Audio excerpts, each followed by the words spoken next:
അവനെ റിമാൻഡ് ചെയ്തു, ആ മേഘനെ. ആശ്വാസമായി. അവന് ജാമ്യം കിട്ടിയില്ലല്ലോ. ഇനി 14 ദിവസം ജയിലില്ല. അവിടുന്ന് പിന്നെ ജാമ്യം കിട്ടുമെന്ന് അറിയില്ല. അങ്ങനെ അവൻ ജയിൽ പുള്ളി ആയല്ലോ. അതിനൊക്കെ അർഹതയുള്ളവനാ. ജയിലിൽ കിടന്നിട്ട് ഇറങ്ങുന്നവൻ ഒരിക്കലും നല്ലവനാകണമെന്ന് പറഞ്ഞ് അവിടെ നിന്ന് ഇറങ്ങി വരില്ല. ഇനി അവൻ കൂടുതൽ അപകടകാരി ആവാനാണ് സാധ്യത. അവന്റെ മനസ്സ് കണ്ടറിഞ്ഞ ദൈവങ്ങൾ അവൻ ഓരോരോ തിരിച്ചടി കൊടുക്കുന്ന. സ്വത്തും പണവും മോഹിച്ച് നടന്നിട്ടിപ്പോ എന്തായി സാഗരേട്ടാ? ഒരുത്തിക്കും കുഞ്ഞിനും അവനിപ്പോ ചെലവിന് കൊടുക്കേണ്ടി വന്നില്ലേ? അതിനൊപ്പം ഇനി കേസും നടത്തണ്ടേ? അവനെ കണ്ണേട്ടന്റെ തണല്ല തടിച്ചു കൊഴുത്തത്. ഇപ്പൊ കമലേശ്വരം ഗ്രൂപ്പ് ഓഫ് കമ്പനീസില് അവൻ ഒരു സ്ഥാനവും ഇല്ല. ജ്വല്ലറിന്നും പുറത്തായി. ജോലിയും കൂലിയും ഇല്ലാത്തവൻ അധികം വൈകാതെ തന്നെ പാപ്പരാവും. അങ്ങനെ പാപ്പരാവുന്ന മേഘനെ ഭയക്കണമെന്നാണ് ഞാൻ പറഞ്ഞത്. അവനും അവന്റെ അച്ഛനും ഒക്കെ ചില്ലറയൊന്നുമല്ല ആഗ്രഹിച്ചത്. അത് അവനൊപ്പം നടന്ന സമയത്ത് എനിക്കറിയാം. കമലേശ്വരം ഗ്രൂപ്പ് ഓഫ് കമ്പനീസ് മൊത്തത്തിൽ വിഴുങ്ങണമെന്ന് തീരുമാനിച്ചവരാ മേഘനും അവന്റെ അച്ഛനും. അവിടെ നിന്നാണ് അവർക്ക് ഈ വീഴ്ചയുണ്ടായിരിക്കുന്നത്.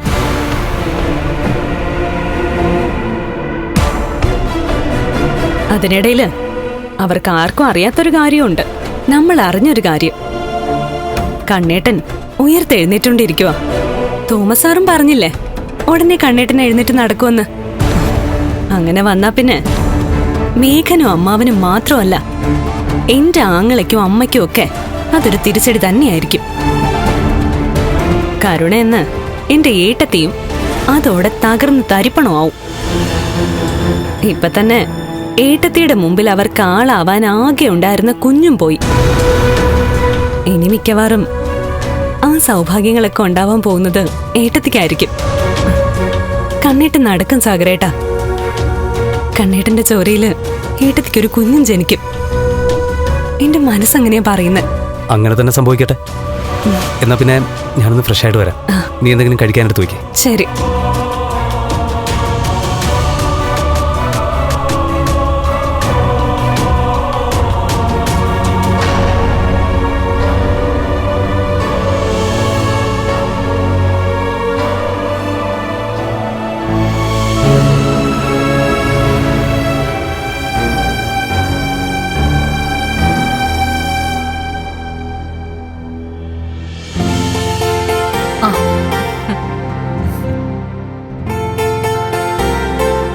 കണ്ണേട്ടാ, സാഗർ നിരപരാധിയാണെന്ന് തെളിഞ്ഞു. യഥാർത്ഥ പ്രതിയെ പോലീസ് അറസ്റ്റ് ചെയ്യുകയും ചെയ്തു. പോലീസല്ല, മാർക്കോയും തോമസ് സാറെല്ലാം കൂടെയാ കണ്ടെത്തിയത്. എന്തായാലും ഇപ്പൊ മേഘനാണല്ലോ പ്രതി. ആ നിലയ്ക്ക് നമ്മൾ സാഗറിനോട് കാണിച്ചത് തെറ്റായിപ്പോയെന്ന് എനിക്കിപ്പൊ തോന്നുക.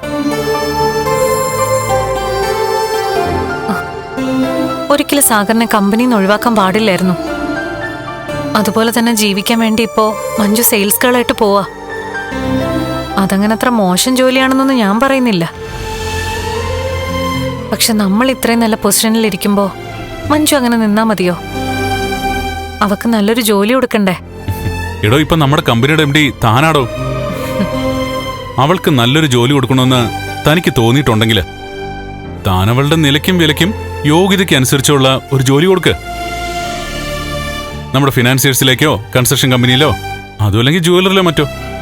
അങ്ങനെ എന്തെങ്കിലും ഒരു ജോലി അവക്ക് കൊടുക്കണം കണ്ണേട്ടാ. അവളോട് തന്നെ ചോദിക്കാം അവക്ക് എന്താ വേണ്ടെന്ന്. അതിനൊന്നിനും ഞാനെതിരല്ല. സാഗർ നിരപരാധിയാണെന്ന് അറിഞ്ഞപ്പോ തന്നെ പകുതി ആശ്വാസമായി. അതിനേക്കാൾ ഉപരി അവനോട് മതിപ്പ് തോന്നിയത് ഉള്ള ജോലി പോയപ്പോ അവൻ ആത്മാഭിമാനത്തെപ്പറ്റി ചിന്തിക്കാതെ നമ്മുടെ കൺസ്ട്രക്ഷൻ കമ്പനിയിൽ വരെ എത്തിയില്ലേ. ദിവസക്കൂലിക്ക് ജോലി ചെയ്തില്ലേ. അതൊക്കെ വളരെ നല്ല മാറ്റം. സാഗറും മഞ്ജുവും തമ്മിലുള്ള രജിസ്റ്റർ മാരേജ് നടത്തിയത് മാർക്കോയാ. അതുകൊണ്ട് അവരുടെ ഭാഗത്തൊരു ശരിയുണ്ടെങ്കിൽ സ്വന്തം ജീവൻ പോലും പണയപ്പെടുത്തിയിട്ട് മാർക്കോ അവർക്കൊപ്പം നിൽക്കും. അതുകൊണ്ടാ ഇപ്പൊ വലിയൊരു ആപത്തിൽ നിന്ന് സാഗർ രക്ഷപ്പെട്ടത്. മേഘന്റെ കാര്യം ഞാൻ ആലോചിക്കുക. അവൻ ഒരു രീതിയിലും മഞ്ജുവിനെ ജീവിക്കാൻ സമ്മതിക്കത്തില്ല എന്ന് പ്രതിജ്ഞ എടുത്തിരിക്കുക. അതുകൊണ്ട് എന്താ ഇപ്പൊ കണ്ണേട്ടാ, അവൻ ജയിലിലായില്ലേ?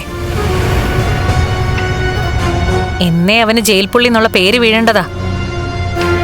പെണ്ണിന്റെ മാനത്തിന് ഒരു വിലയും കൽപ്പിക്കാത്ത അവനൊക്കെ പുറത്തല്ല അകത്താ കിടക്കേണ്ടത്.